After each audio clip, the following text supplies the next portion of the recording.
नमस्कार, मैं प्रोफेसर भूपेंद्र कुमार सिंह, श्रम एवं समाज कल्याण विभाग करवारा, DKS MSD कॉलेज चैनल में आपका स्वागत है।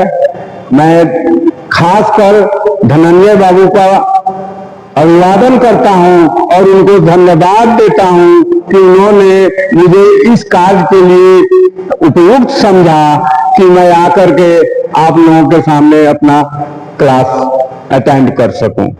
पिछले अध्याय में हम लोगों ने देखा कि हमको लेबर इकोनॉमिक्स में क्या पढ़ना है। आज उसी का सबसे पहला जो बिंदु है लेबर इकोनॉमिक्स, श्रम अर्थशास्त्र की परिभाषा। श्रम अर्थशास्त्र के परिभाषा से श्रम की परिभाषा, इसका यही तात्पर्य होता है। तो साधारण अर्थों में श्रम का तात्पर्य किसी भी शारीरिक या मानसिक कार्य को करने की क्रिया को हम श्रम कहते हैं।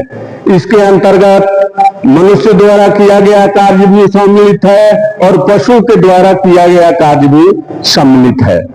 लेकिन श्रम शास्त्र के अंतर्गत श्रम का व्यापक परिभाषा दिया गया है। श्रम शास्त्र के अंतर्गत हम केवल उन्हीं मानवीय कार्यों को जो शारीरिक या मानसिक रूप से किया जाता है और आर्थिक दृष्टिकोण से धन उपार्जन की दृष्टि से किया जाता है, उसे श्रम कहते हैं। जैसे मान लीजिए कि कोई अपने खेत में हल चला रहा है, तो उसकी हल चलाने में उसको परिश्रम तो करना पड़ता है, श्रम तो करता है, लेकिन श्रम शास्त्र के अंतर्गत हम उसे श्रम नहीं कहेंगे। अगर वही हल एक हलवाहे द्वारा चलाया जाता है और उसको हम श्रम करने के रूप में उसको मजदूरी देते हैं, तो उस हलवाहे द्वारा किया गया कार्य श्रम कहलाएगा। कहने का तात्पर्य यह है कि अर्थोपार्जन की दृष्टि से किया गया कोई भी शारीरिक या मानसिक कार्य श्रम कहलाता है।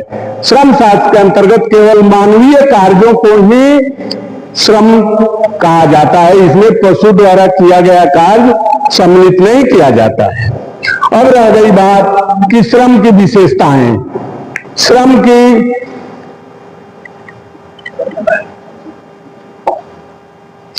की वैसे तो कई विशेषता है, लेकिन कुछ मुख्य विशेषताओं पर हम प्रकाश डाल रहे हैं जो लगभग 10 हैं।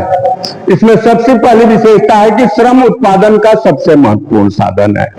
उत्पादन का साधन, जब आप प्रोडक्शन चैप्टर पढ़ते होंगे, इकोनॉमिक्स में भी पढ़े होंगे, लेबर इकोनॉमिक्स में भी पढ़े होंगे, उत्पादन की क्रिया, तो उत्पादन के विभिन्न साधन होते हैं, जैसे श्रम, भूमि, पूंजी, साहस, संगठन, ये सब उत्पादन के साधन है। श्रम इसका सबसे महत्वपूर्ण साधन है। श्रम के बिना उत्पादन की कल्पना भी नहीं की जा सकती, इसलिए श्रम उत्पादन का प्रमुख साधन है। दूसरा है, श्रम उत्पादन का साधन और साध्य दोनों है। साधन का तात्पर्य तो आप समझ गए होंगे, साध्य का मतलब होता है उपभोगकर्ता, यानी श्रम से तात्पर्य श्रमिक से है। जो श्रमिक उत्पादन कार्य करता है वो अपने उत्पादित वस्तुओं का उपभोग भी करता है। जैसे कोई श्रमिक कपड़ा बुनने का काम करता है, तो एक तरफ तो कपड़ा बुनता है, श्रम करता है, उत्पादन करता है, लेकिन उसी कपड़े को वो स्वयं उपयोग में लाता है, वो साध्य हो गया। यानी श्रम उत्पादन भी करता है और उसका उपभोग भी करता है, इसलिए श्रम उत्पादन का साधन और साध्य दोनों है। अब तीसरा पॉइंट है, श्रम में सौदेबाजी की शक्ति होती है। जैसे श्रम एक मानवीय साधन है और आधुनिक युग में श्रम की इतनी व्यापक मात्रा में प्रचार प्रसार है कि श्रम शिक्षित है और वह अपने मजदूरी की मात्रा, मजदूरी के प्रकार, कार्य के घंटे, कार्य की दशाएं, इन सब पर सौदेबाजी कर सकता है, इन सब पर बार्गेनिंग करता है।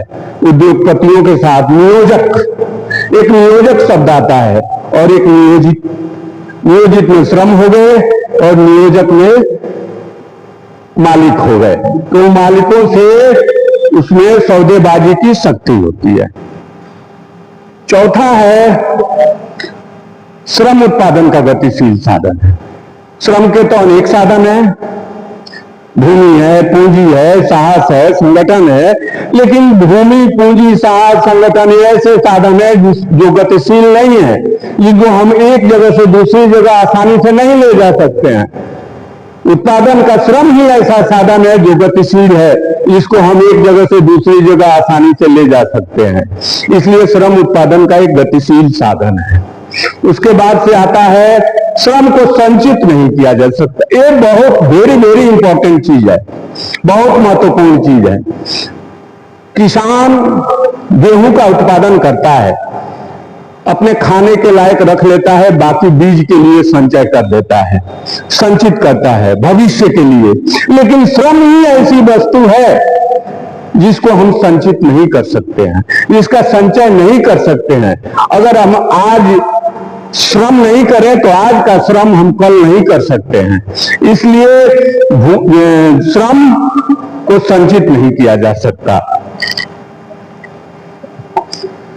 अब आइए आगे देखते हैं। इसके आगे है श्रम एक मानवीय साधन है, कलपुर्जा नहीं है, मशीनरी नहीं है। श्रम का सीधा संबंध श्रमिक से होता है और श्रमिक का सीधा संबंध मनुष्य से होता है, मानव से होता है, इसलिए श्रम एक मानवीय साधन है और श्रम को श्रमिक से अलग नहीं किया जा सकता। ये भी बहुत महत्वपूर्ण है। अगर हम मेहनत करते हैं, श्रम करते हैं, तो हम अलग रह करके अपना श्रम नहीं कर सकते हैं। श्रम और श्रमिक दोनों संयुक्त रूप से रहते हैं। जब तक श्रमिक नहीं रहेंगे, श्रम नहीं कर सकते हैं। श्रम को श्रमिक से अलग नहीं किया जा सकता है। नेक्स्ट है श्रम की मात्रा में एकाएक वृद्धि नहीं की जा सकती। श्रमिक कुशल भी होते हैं, अकुशल भी होते हैं, अर्धकुशल भी होते हैं। किसी उद्योग में श्रमिकों की संख्या में अगर हम चाहें कि एकाएक वृद्धि कर लें तो ऐसा संभव नहीं हो सकता, क्योंकि इसके लिए न तो उतने कुशल श्रमिक उपलब्ध हो पाएंगे और न ही योग्य श्रमिक उपलब्ध हो पाएंगे। इसलिए श्रम की मात्रा में एकाएक वृद्धि नहीं की जा सकती। श्रमिक से लगातार कार्य नहीं किया जा सकता। श्रमिक एक मानवीय साधन है। श्रमिक को आराम की जरूरत होती है, अंतराल की जरूरत होती है। अगर हम चाहें कि लगातार श्रमिक से काम लेते रहें, जैसे पंपिंग सेट है, लगातार चलाते हैं 10 घंटा, 8 घंटा, 12 घंटा, 24 घंटा, लेकिन श्रम ऐसा साधन है जिससे हम लगातार काम नहीं ले सकते। श्रमिक से लगातार कार्य नहीं ले सकते। 10वां और अंतिम विशेषता यह है कि श्रम में संगठन शक्ति होती है। श्रम एक मानवीय साधन है। श्रम जागरूक है, पढ़े लिखे हैं। श्रमिक अपना एक संगठन बनाते हैं और उस संगठन के माध्यम से अपने हितों की रक्षा के लिए लड़ाई लड़ते हैं नियोजकों से। इसी का नाम है श्रम संघ, ट्रेड यूनियन, तो श्रमिकों का ही संघ है। इस तरह से ये 10वीं विशेषता है और आगे के क्लास में हम देखेंगे मजदूरी की परिभाषा और मजदूरी के प्रकार। धन्यवाद।